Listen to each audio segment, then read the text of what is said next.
Regardez ce panneau. Rue Isaac Peral. Dans chaque ville espagnole, on tombe toujours sur une rue, une avenue ou une place dédiée à Isaac Peral. Nous, les Espagnols, nous associons automatiquement ce nom à un sous-marin. Et pas n'importe quel sous-marin, le premier sous-marin électrique de l'histoire. Tout commence il y a plus d'un siècle, en 1885, avec ce que l'on appelle la crise de las Carolinas. L'Empire allemand tente de s'emparer des îles Carolines espagnoles. Elles sont très très petites, mais elles sont stratégiquement situées au milieu de l'océan Pacifique. Et cela intéresse énormément l'Empire allemand qui devient chaque jour un peu plus puissant. La marine espagnole, elle, est en plein déclin et a du mal à défendre ses possessions. C'est alors qu'un ingénieur militaire, Isaac Peral, découvre comment affronter l'ennemi depuis la mer avec très peu de moyens. Il faut une arme de dissuasion.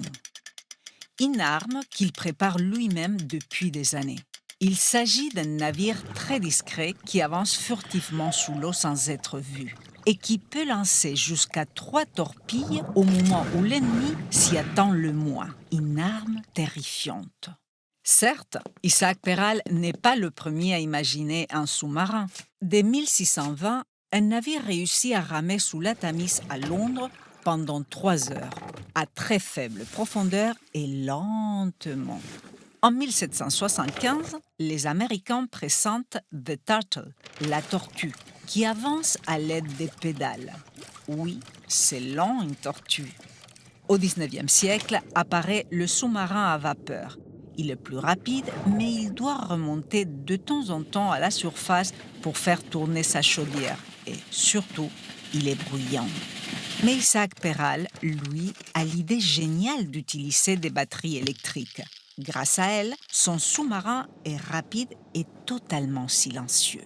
Le 8 septembre 1888, le navire est mis à l'eau dans le port de la Carraca, à Cadix. Le public qui assiste à l'événement est absolument fasciné. Le sous-marin peut embarquer jusqu'à 12 membres d'équipage, rester immergé pendant 66 heures à une profondeur de 30 mètres, l'équivalent d'un immeuble de 10 étages, et parcourir 284 milles nautiques, environ 511 kilomètres. Rapidement, l'invention de Peral attire l'attention du reste du monde. Des espions russes, américains et allemands tentent même d'envoler les plans. Mais curieusement, les autorités maritimes espagnoles se méfient d'un navire qui ne flotte pas. Le gouvernement le trouve trop cher et trop futuriste.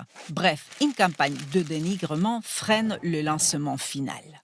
Dépité, Isaac Peral quitte la marine et ouvre à Madrid la première usine espagnole de batteries électriques. Pendant ce temps, d'autres pays développent des sous-marins sur le modèle de Peral. Et les îles Carolines? L'Espagne les oublie et finit par les brader à l'Allemagne au prix que l'on paierait aujourd'hui pour une voiture d'occasion. Le sous-marin d'Isaac Peral existe toujours et peut être admiré au musée naval de Carthagène, à Murcie. Bien que l'Espagne ait tardé à reconnaître l'exploit de Peral, le sous-marin a donné son nom à plusieurs enfants et petits-enfants. Le plus récent, le Isaac Peral S-81, est considéré comme le joyau de la marine espagnole.